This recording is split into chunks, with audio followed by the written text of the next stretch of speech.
मुखिया का बीकानेर दौरा, जनता से संवाद शिविर का अवलोकन और मुख्यमंत्री भजनलाल शर्मा बीकानेर दौरे पर हैं और इस दौरान संवाद का कार्यक्रम है। शिविर का अवलोकन भी कर रहे हैं क्योंकि संकल्प यात्रा चल रही है और इस दौरान संकल्प शिविर का अवलोकन करने के लिए सीएम जगह जगह हर जिले में पहुंच रहे हैं और उनके दौरे अलग अलग जिलों में नजर भी आते हैं। और आज बीकानेर दौरे पर हैं सीएम भजनलाल शर्मा। विकसित भारत संकल्प यात्रा शिविर का अवलोकन करने के लिए पहुंचे हैं। अब से कुछ ही समय बाद उनके और भी कार्यक्रम हैं। बताया जा रहा है आज 3 कार्यक्रम सीएम के हैं और इन तीनों में वो मिलेंगे, संवाद भी कार्यकर्ताओं से करेंगे क्योंकि बीजेपी कार्यालय जाने का भी कार्यक्रम है और ऐसे में बीजेपी कार्यालय पहुंचते हैं तो वहां कार्यकर्ताओं ने तैयारियां भी की हुई हैं। उन कार्यकर्ताओं से संवाद करेंगे, मिलेंगे भी। हालांकि जो कार्यालय पहुंचेंगे उसका समय फिलहाल अभी निर्धारित नहीं है, लेकिन बताया जा रहा है कि 3 जगह पर मुख्यमंत्री जाएंगे। ये बीकानेर से आपको लाइव तस्वीर भी दिखा रहे हैं। सीएम के साथ केंद्रीय मंत्री मेघवाल भी मौजूद हैं, अर्जुन राम मेघवाल बीकानेर से आते हैं। हनुमान सिंह पटियाणी महासमूह और श्रीमती सावित्री वर्मा पत्नी श्री राम कुमार लड्डू गोपाल समूह, ग्राम भानीपुरा तहसील पूगल और ग्राम करनीसर भटियान, ये राजीविका मिशन के तहत इनको 5 करोड़ 70 लाख रुपए के पिछले 1 महीने के पूरे जिले के क्रेडिट लिंकेज के तहत ये जिले के विभिन्न सहायता समूह को जो लोन राशि दी गई है। दिव्य सज्जनों, बहुत जोरदार तालियां बजाएं। बहुत महत्वपूर्ण योजना है, हमारी माताओं, बहनों, बेटियों को आर्थिक रूप से संबल प्रदान करने के लिए। बहुत बहुत धन्यवाद। और अब बहुत आदर के साथ, बहुत विनम्रता के साथ हम अनुरोध करेंगे हमारे माननीय मुख्यमंत्री महोदय श्री भजनलाल जी शर्मा साहब को कि वे पहले हमारा संकल्प विकसित भारत की शपथ दिलवाएं, उसके बाद अपने उद्बोधन से नवाजें।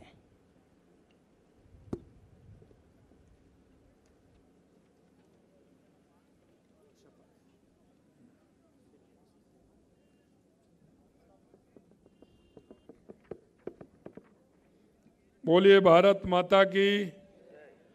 आप सभी अपने अपने स्थान पर खड़े होंगे शपथ के लिए। पहले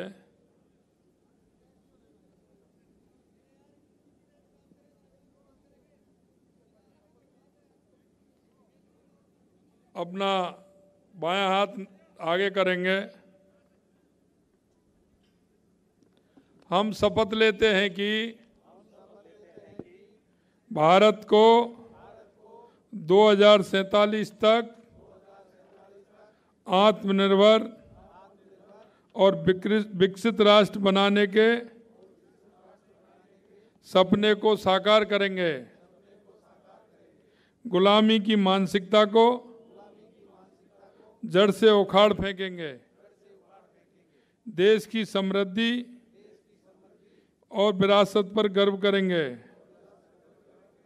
भारत की एकता को सुदृढ़ करेंगे। देश की रक्षा करने वालों का सम्मान करेंगे। नागरिक होने का कर्तव्य निभाएंगे। भारत माता की, भारत माता की। आज के इस भानीपुरा खाजूवाला बीकानेर के विकसित भारत संकल्प यात्रा शिविर में हमारे बीच में कि हमको सौभाग्य मिला है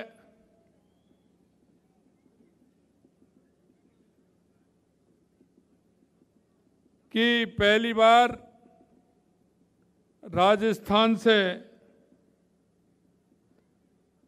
कानून मंत्री के रूप में अर्जुन जी मेघवाल साहब को बनाया गया है। मैं आप सभी को कहना चाहता हूं कि एक बार जोरदार तालियों से माननीय अर्जुन जी का स्वागत करें।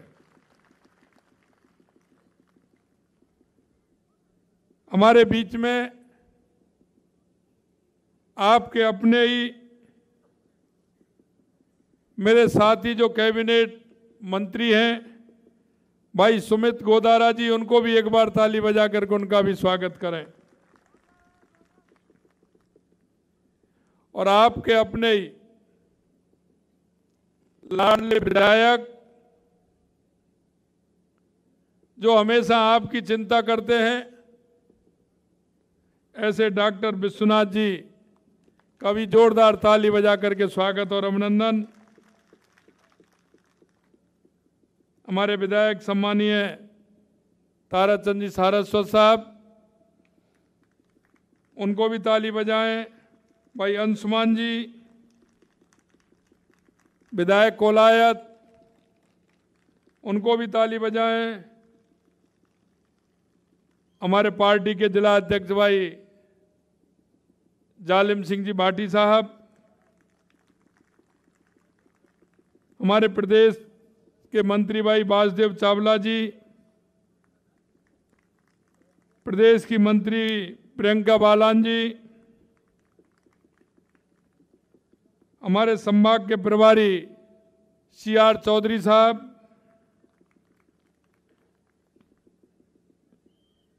जोगिंदर सिंह जी संभाग के सह प्रभारी, चंपालाल जी गैदर साहब OBC के प्रदेश के उपाध्यक्ष, प्रदेश के अध्यक्ष, हमारी महापौर सुशीला राजपुरोहित जी और इस गांव की सरपंच निर्मल जी,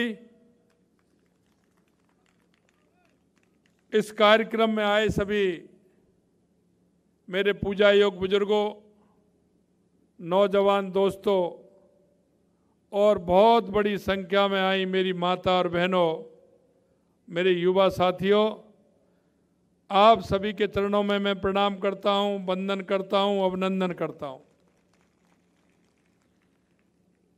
सबसे पहले मैं करणी माता को नमन करता हूं, कपिल मुनि की तपोस्थली को प्रणाम करता हूं।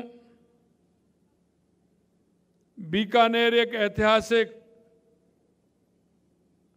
नगरी है, यहाँ जूनागढ़ का किला है, लालगढ़ पैलेस है, गजनेर पैलेस है और सबसे बड़ी बात यह है कि यहाँ ऊंट महोत्सव होता है। हमारा ऐसा जो रेगिस्तानी जहाज के नाम से जाना जाता है और वो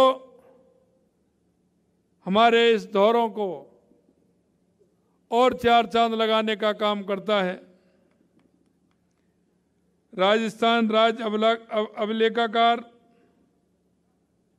उसकी अलग पहचान है। देश दुनिया की हमारी 5वीं बड़ी अर्थव्यवस्था है।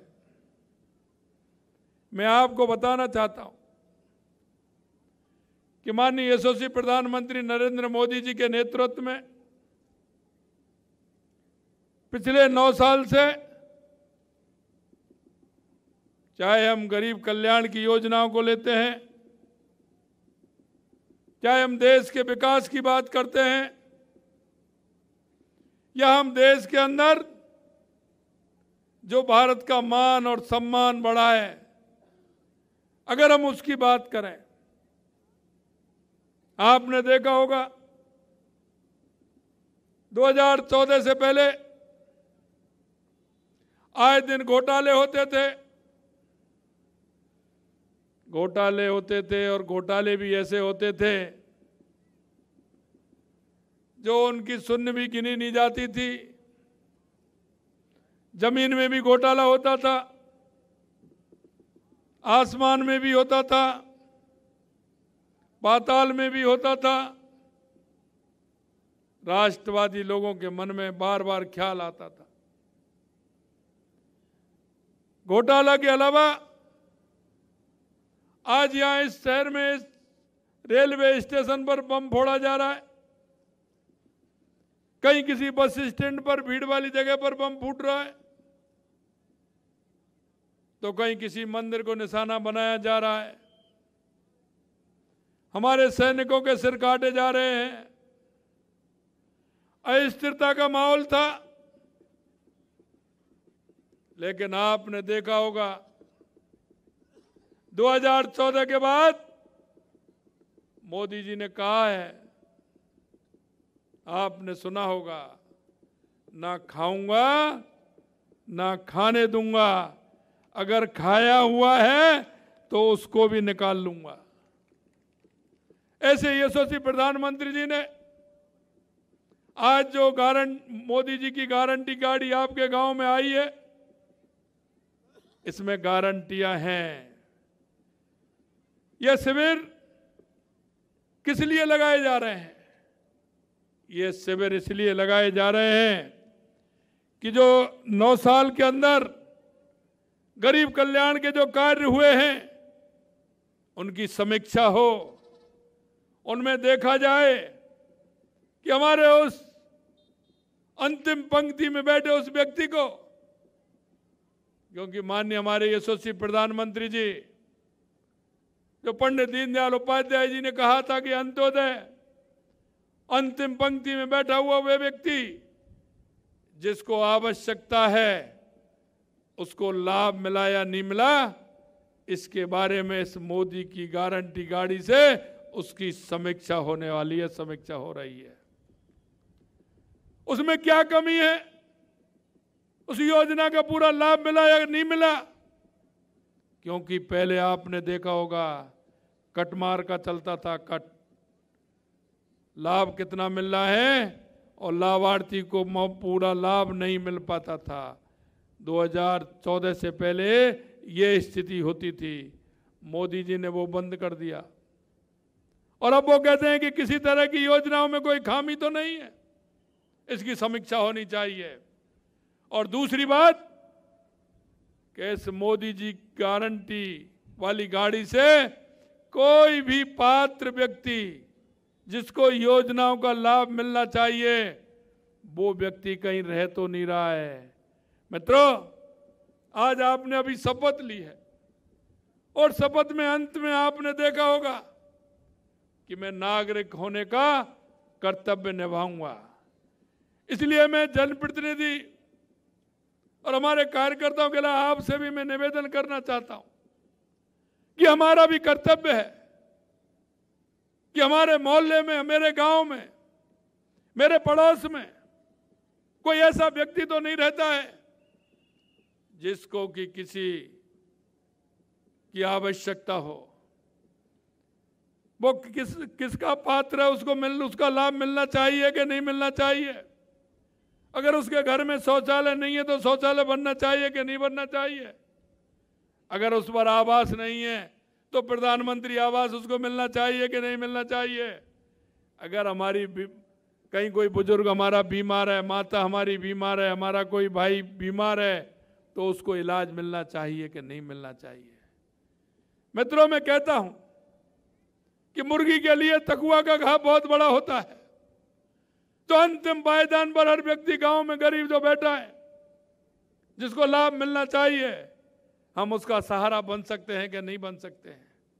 हमें उसका सहारा बन के आगे आना चाहिए, उसको ले जाना चाहिए, क्योंकि मोदी जी ने पूरा पिटारा खोल रखा है।